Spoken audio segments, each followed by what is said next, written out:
Good morning, fifth grade online learners. Welcome to February 8th, 2021, fifth grade science with me, Mr. Malonzo. It's our second attempt at this video. Problem is when I have too many videos on my desktop, the camera freezes.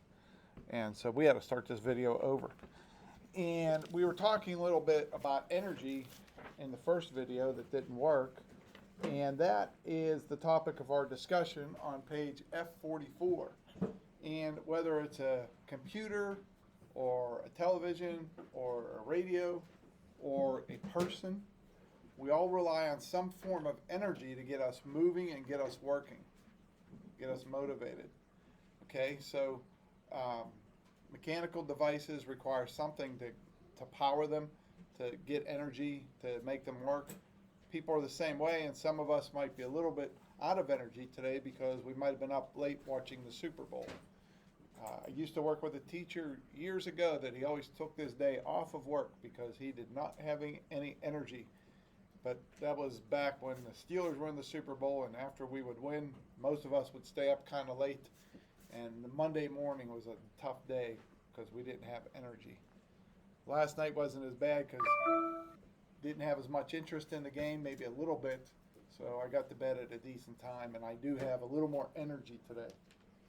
We also talked in the first class today, fifth grade, about sometimes people drink coffee to provide energy, and it does. It gives you a nice little boost. It gets you moving.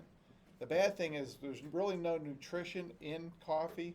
There's nothing to really keep you moving and keep your energy level up high. It's like a negative sense of or source of energy because it'll get you moving, but then you're better off eating something nutritious to get your body moving and have more energy. I was telling the first class also that there was a guy that's in government in Westmoreland County. He was drinking 11 cups of coffee a day to get energy. How many people think that would be a good idea? Very temporary boost of energy and way too much coffee. And then, ironically, this person got COVID, and one of the side effects that he developed was a lack of energy and a higher heart rate. And coffee tends to make your heart beat faster. So he's not even able to drink 1 cup of coffee now until he gets his heart rate under control. So whatever's providing you energy is what we're talking about. And as far as the energy we get, we should get it from nutrition. Doesn't hurt to have 1 or 2 cups, but 11 cups of coffee, you're not getting a lot of very good energy out of all that. And I even told the last class, in the summertime, I try not to drink any coffee. I want to make sure I can get up and not rely on that all the time. It's more of a school habit that I have. Okay, so I'm going to read the first page about energy at mission control. So this guy at this computer, he is powering the rocket ship that is on the next page. He is sending all the computer signals to tell that rocket to blast off into outer space. Kinetic energy and potential energy can each be transformed into the other. In all cases, energy is neither created nor destroyed. So potential energy, you're standing still. Kinetic energy, you're moving. Potential can change into kinetic, you just got to get moving. And kinetic can change back into potential when you stop moving. Energy is a familiar part of your everyday life. A burning lump of coal, a falling rock, and a spinning fan all have energy. What do these examples have in common? Each describes an object that is changing. Each is an example of energy's effect on matter. Just what is energy? Energy is the ability to do work. Energy and work are measured by the same unit, which is called a joule, Joule. Energy comes in many different forms. When coal is burned, for example, chemical energy stored in coal is converted to light that you can see and heat that you can feel. The motor of a fan changes electrical energy into energy of the spinning blades. A falling rock has energy because it is moving. This sounds awful familiar, guys, because we were actually learning about this in 4th grade, too. So I just wanted to glance back, because last week we were talking about the aurora borealis, and magnets. Now we've switched chapters into energy. Even objects at rest have energy. Remember that matter is made up of particles that are constantly in motion. Thermal energy is the motion of these particles, which you can feel as heat. The energy is changed from one form to another. Some of it is almost always changed into thermal energy. So I was telling the previous class that if you ever look at the back of your television set, you'll notice there are vents there. And the vents are there to give off heat, because heat is one of the byproducts of making electronics run, and heat will kill electronics. So you want to keep electronics nice and cold.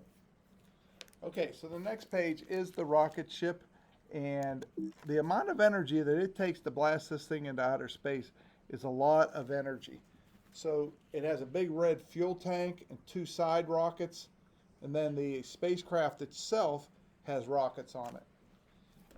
We don't use these anymore, the space shuttle. They've all been retired, and they're in different air and space museums all over the country. But this was one of the main forms of space travel in the 1980s. Visible light is one type of electromagnetic energy. So are microwaves, radio waves, and X-rays. When the electromagnetic energy in sunlight reaches Earth, some of it is absorbed and changed into thermal energy.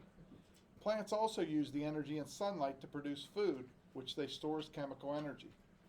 Matter contains chemical energy, which can be used or released during a chemical reaction.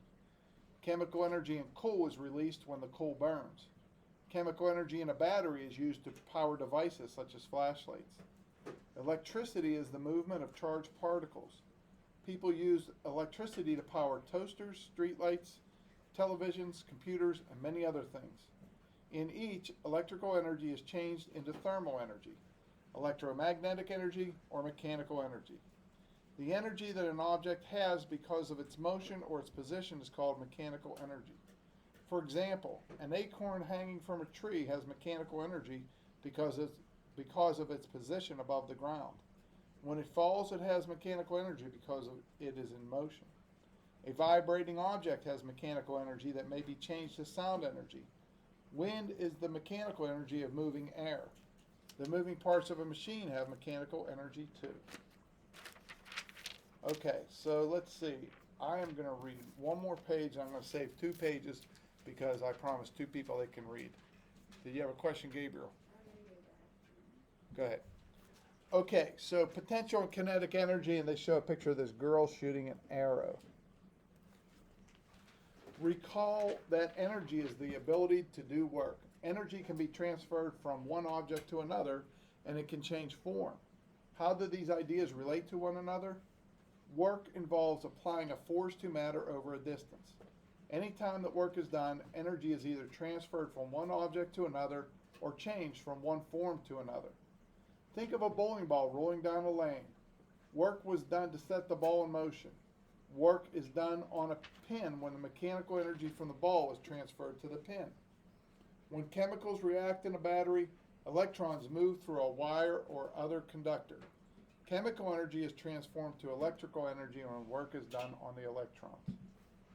From these examples, you can see that the motion and matter are an important part of understanding energy. In fact, energy can be described by the way it relates to the motion of matter. Any object that is in motion has kinetic energy. Kinetic energy is the energy of a moving object. A moving bowling ball has kinetic energy. So do the moving electrons in an electric current. Potential energy is energy that is stored in an object. Chemical bonds in a bowler's muscles store potential energy that the bowler uses to swing the ball. The chemicals in a battery store potential energy that is used to create an electric current. The archer in the picture used energy to pull the bowstring and bend the bow. While she holds the bowstring and takes aim, that energy is stored in the bent bow. Because of its position, the arrow has potential mechanical energy. Okay, we are going to continue this discussion in class, and online learners, we will elaborate more on this topic tomorrow. Make sure that you're keeping up with your journal entries on Tuesday, Wednesday, and Thursday, and there will be a quiz on Friday. And I believe we might be off school next Monday. I have to check the calendar. If that's the case, there won't be any work next Monday. All right, fifth grade, we will see you tomorrow. Bye-bye.